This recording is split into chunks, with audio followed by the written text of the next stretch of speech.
If you suffer from chronic migraine headaches and have had a brain scan that was negative, then look to the brain stem for the cause of your migraines. It connects the brain to the spinal cord. It includes cranial nerves 1 through 12, all the sensory and all the motor nerves that control your head. Cranial nerve number 2 is your optic nerve, and it gives you your vision, your sight. But if temporarily pinched, can cause symptoms like light sensitivity, tunnel vision, which is a loss of peripheral, or cause you to see flashes of light. Cranial nerve number 8 is the acoustic nerve, and it has 2 branches. The outer branch gives you your hearing, and if pinched, can cause ringing in the ear, tinnitus, or sound sensitivity. The inner branch has your sense of balance, and if pinched, can cause dizziness and vertigo.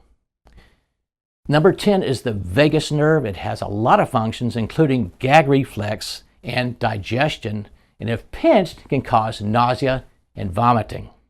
The brain stem is housed and protected by the top 2 vertebrae in the neck, C1 and C2, also called atlas and axis, and when well positioned, C1 sits squarely on top of C2.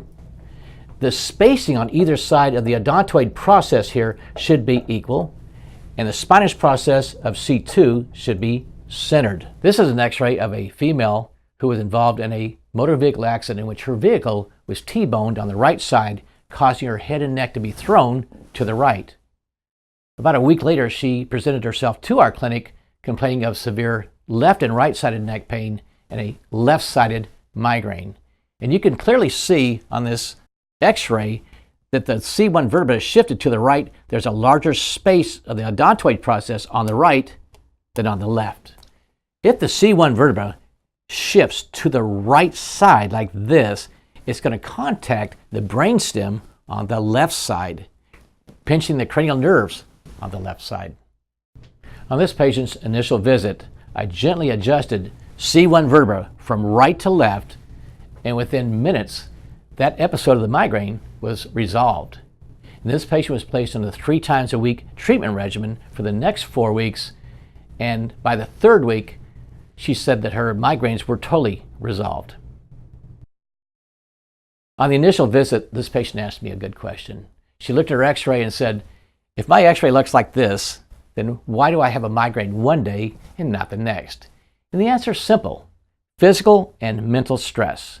Mental stress, you're worrying about paying your bills. You're worrying about life. Physical stress, driving a car too long, being on the computer too long, mopping, sweeping, things like the physical stress that tighten muscles of the neck and shoulders. If your x-ray looks like this and you tighten the muscles of the neck and the shoulder, you're more likely to produce a migraine. If you have any questions about your migraines, please give me a call.